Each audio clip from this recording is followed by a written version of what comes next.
سلام به شما، خوش اومدید. امروز میخوایم یه نگاه عمیق بندازیم به یه داستانی که برامون فرستادید. داستان ارزش واقعی دارایی، سنگ و طلا. قصه یه مردیه که خب به نظر میرسه یه گنجی داره، اما شاید معنای واقعی اون گنج رو درست درک نکرده. درسته. داستانی که ظاهرش ساده است ولی خب لایه‌های زیادی داره برای فکر کردن. دقیقاً. میخوایم با همین لایه‌ها رو کنار بزنیم، ببینیم این داستان در مورد ارزش، ثروت و شاید مهمتر از همه استفاده از چیزایی که داریم چی میخواد به ما بگه. خب شروع کنیم؟ حتما بفرمایید. داستان خیلی سر و راست شروع میشه. یه مردی هست که خب بهش میگن خسیس. یه تصمیم خیلی عجیب میگیره. میاد تمام داراییش، هر چی که داره میفروشه، پولشو جمع میکنه و باهاش طلا میخره. خب تا اینجا شاید خیلی غیر عادی نباشه. تبدیل کردن دارایی به یه شکل دیگه، مثلا طلا، خیلی‌ها این کارو میکنن برای حفظ ارزش پول یا سرمایه‌گذاری. آره، ولی قسمت عجیبش اینجاست. این طلا رو نمیبره، نمیدونم بذاره بانک یا یه جای امن تو خونه، نه. میبره تو حیاط خونش، یه چاله میکنه و تمام طلا رو اونجا دفن میکنه. و کار از اینم عجیب‌تر میشه، یعنی فقط به دفن کردن اکتفا نمیکنه. این یه جور روتین روزانه براش میشه. هر روز مرتب میره سر اون چاله، خاکا رو کنار میزنه، یه نگاهی به طلاهاش میندازه، بعد دوباره روش خاک میریزه و برمیگرده. فقط نگاه میکنه، هیچ استفاده دیگه‌ای در کار نیست. خب این رفتار اولیه‌اش به نظرتون چی رو نشون میده درباره این نگاهش به ارزش؟ ببینید، به نظر میرسه برای این آدم ارزش مساوی با داشتن شده. همین که بدون اون طلا اونجاست کافیه. اصلا مهم نیست که اون طلا چه کار کردی میتونه داشته باشه، چه پتانسیلی داره. آها. انگار خود عمل پنهان کردن و بعد تماشا کردن این شده هدفش، نه اون ارزش واقعی طلا. یعنی یه جورایی وسواسگونه شده قضیه، یا شاید فکر میکنه اینطوری امن‌تره. میتونه ترکیب هر دو باشه. ولی نکته کلیدی اینه که پتانسیل اون طلا، یعنی تمام کارهایی که میشد با اون پول کرد، از رفاه شخصی گرفته تا کمک به دیگران، اصلاً دیده نمیشه. ارزش توی ذهن این آدم فقط در حالت بالقوه مونده. در عمل اون طلا براش هیچ فرقی با یه تیکه سنگ قشنگ که زیر خاک قایم شده نداره، فقط اسمش طلاست. درسته. داستانم دقیقاً همینو میگه. تأکید میکنه که این طلاها هیچ تأثیری تو زندگی روزمرش ندارن. کیفیت زندگیش بهتر نمیشه، به کسی کمکی نمیکنه، هیچی. مثل یه راز بیفایده است که اون زیر خاک مونده و اون تکرار هر روزه. انگار داره عبادتش میکنه اون طلا رو. دقیقاً. یه جور آیین شخصی شده براش. خب معمولا وقتی یه رفتاری انقدر افراطی و غیر عادی میشه، توجه بقیه رو جلب میکنه دیگه، نه؟ همینطوره و داستانم همین مسیر رو میره. یه همسایه‌ای داشته که این رفت آمدای هر روزه به اون نقطه خاص توی حیاط براش سوال میشه، مشکوک میشه. میبینه این مرد هر روز میره اونجا یه کاری میکنه و برمیگرده. کنجکاو میشه به فهم قضیه چیه. این کنجکاوی همسایه هم جالبه. آیا فقط فضولیه یا شاید داستان داره؟ میگه ثروتی که از چرخه خارج شده و یه جا بی هدف جمع شده، خواه ناخواه نگاه‌ها رو به خودش جلب میکنه. شاید هر دو. رفتار غیرعادی همیشه سوال برانگیزه دیگه. آره، و از طرفی شاید یه پیام ضمنی هم داره که وقتی ثروت رو اینطوری احتکار میکنی، ممکنه طمع دیگران رو هم تحریک کنی، که اینجا دقیقاً همین اتفاق میفته. بله، همسایه بالاخره یه شبی فرصت رو پیدا میکنه، میره سراغ چاله و میبینه بله، طلاست. همش رو بر میداره و میدزده. صبح روز بعد، مرد خسیس طبق عادت همیشگی میره سراغ گنجشو. خب، با چاله خالی مواجه میشه. واکنشش چیه؟ دقیقاً همونی که انتظار میره. شیون، زاری، فریاد، وای طلاهام، همه چیزم رفت، بدبخت شدم. جالبه ها، با اینکه تو زندگی واقعی و روزمرش هیچ تغییری ایجاد نشده، هیچی. چون قبلا هم که ازش استفاده نمی کرد، اما از دست دادن تصور داشتن اون طلا براش فاجعه است. انگار واقعا همه چیزشو از دست داده. دقیقاً. این نشون میده اون ارزش چقدر ذهنی بوده براش. اصلا ربطی به کارکرد واقعی نداشته. اون داره برای از دست دادن یه ایده، یه نماد عزاداری میکنه، نه یه چیز کاربردی. کاملا درسته. و درست همین موقع تو اوج این ناله ها و شیوان ها یه نفر سوم وارد صحنه میشه، یه رهگذر.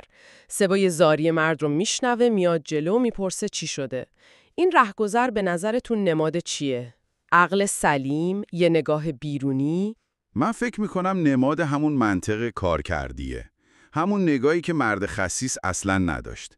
وقتی مرد ماجرا رو تعریف میکنه، رهگذر به جای همدردی یه پیشنهاد خیلی عجیب و شاید حتی بیرحمانه میده. آره، چی میگه؟ میگه اینکه قصه نداره، برو یه سنگ پیدا کن، هم اندازه همون طلا، بذارش تو چاله. یه سنگ؟ آره، میگه بذار تو چاله و فکر کن همون طلاست. هر روزم بیا نگاش کن، تو که از اون طلا استفاده‌ای نمی‌کردی. پس حالا چه فرقی برات داره اون تو طلا باشه یا سنگ؟ وای، این حرف مثل یه سیلی میمونه واقعا. خیلی بی‌پرده میگه اون طلا برای تو همون سنگی بیش نبوده. دقیقاً. خیلی مستقیم میزنه به هدف. بی‌ارزشی عملی اون طلا رو برای صاحبش نشون میده.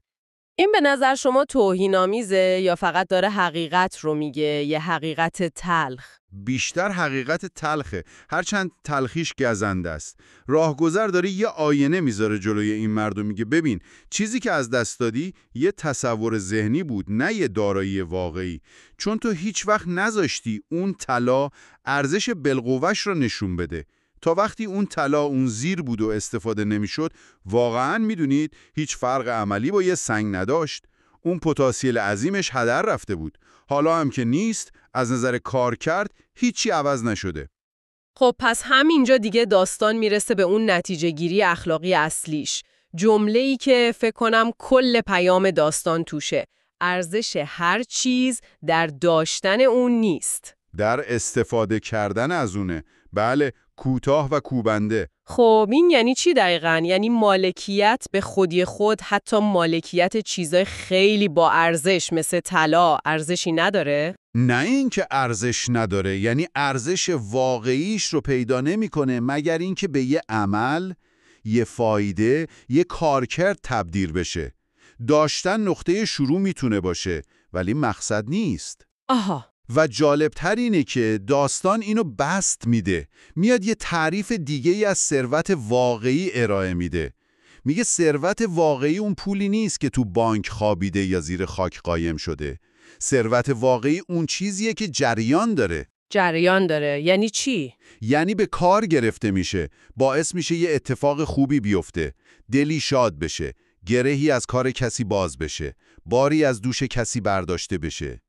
اون پول یا دارایی که در این مسیر خرج میشه، اون ثروت واقعیه. خب این یه نگاه خیلی متفاوتیه نسبت به تصور رایج از ثروت اندازی، نه؟ آیا این یعنی پس‌انداز کردن بده؟ فکر نمی کنم منظورش این باشه که پس‌انداز بده. بیشتر داره هدف از جمع کردن ثروت رو به چالش میکشه. آیا هدف فقط خود جمع کردنه یا نه هدف اینه که این ثروت جمع بشه تا در نهایت یه تأثیر مثبت بذاره؟ پس تأکیدش روی اون جنبه کاربردی و حتی اجتماعی ثروته. مثل آب که اگه بمونه میگنده ولی اگه جاری بشه زندگی میده. دقیقاً. همین جاری بودن و به کار اومدن مهمه. شما تو طرح کلی به یه تشبیه دیگه هم اشاره کرده بودید. تشبیه درخت. آره، یه تشبیه خیلی قشنگ تو متن بود. میگفت بخشیدن یا استفاده کردن از دارایی برای کمک به دیگران مثل هرس کردن درخته. شاید اولش فکر کنی داری ازش کم میکنی، شاخه هاشو میزنی. ولی همین کار باعث میشه ریشه هاش قوی تر بشه و سال بعد میوه های بیشتر و بهتری بده. فوق‌العاده است این تشبیه، چون دقیقاً نقطه مقابل تفکر اون مرد خسیسه. اون فکر میکرد با نگه داشتن و استفاده نکردن داره داراییش رو حفظ میکنه. ولی این تشبیه میگه اتفاقاً با رها کردن، با به جریان انداختن، با بخشیدن ریشه‌هات قوی تر میشه. در بلند مدت بهره بیشتری میبری، حالا چه مادی چه معنوی. یعنی رشد از طریق بخشش. خیلی جالبه. بله، در تضاد کامل با حفظ از طریق انباشت. و داستانم در نهایت دوباره پیام اصلیش رو تکرار میکنه که خوب جا بیفته. دارایی واقعی شما اون عدد توی حساب بانکی یا مقدار طلای زیر خاک نیست. دارایی واقعی اون قسمتی از داشته‌های شماست که در مسیر کمک به دیگران، حل یه مشکل یا کلاً ایجاد یه اثر مثبت استفاده میشه و به حرکت در میاد. این تأکید روی حرکت و جریان واقعاً کلیدیه. ثروت ساکن از نگاه این داستان انگار ثروت مرده است. مثل همون طلای توی چاله که فرقی با سنگ نداشت. ارزش وقتی زنده میشه که اون پتانسیل به عمل تبدیل بشه. پس اگه بخوایم یه جمع‌بندی برای شما داشته باشیم، جان کلام این داستان اینه: ارزش واقعی هر چیزی که داریم، پول، دانش، مهارت، زمان، هر چی، فقط تو داشتنش نیست. ارزش اصلی وقتی معلوم میشه که اون رو به کار بگیریم، مخصوصا وقتی این به کار گرفتن یه فایده برای دیگران داشته باشه، یه گرهی رو باز کنه. اون مرد خسیس طلا داشت، اما ثروتمند نبود به معنی واقعی کلمه، چون ثروتش بی اثر بود. ما چه طلایی تو زندگیمون داریم که شاید یه جایی پنهانش کردیم، مثل مرد خسیس. و منظورم لزوماً پول نیستا. میتونه استعداد باشه. میتونه یه استعداد باشه که ازش استفاده نمی‌کنیم، دانشی که به اشتراک نمیذاریم، تجربه‌ای که منتقل نمی‌کنیم، حتی وقتی که میتونستیم صرف یه کار مفیدتر کنیم. این سوال مهمیه. ما هم از این چاله‌های پنهان تو زندگیمون داریم که داشته هامون رو اونجا دفن کردیم و فقط به حس داشتنشون دلخوشیم، بدون اینکه بذاریم جریان پیدا کنن. و سوال بعدی اینه: کدوم یکی از این طلاهای پنهان ما، اگه همین الان از بین بره، در عمل هیچ فرقی تو زندگی ما یا اطرافیانمون نمیکنه؟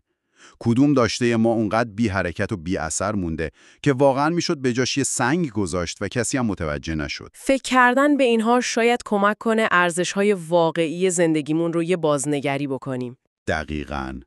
و ببینیم چطور میتونیم داشته هامون رو هر چقدر هم کوچیک به جریان بندازیم تا هم خودمون رشد کنیم، هم یه چیزی به دنیای اطرافمون اضافه کرده باشیم.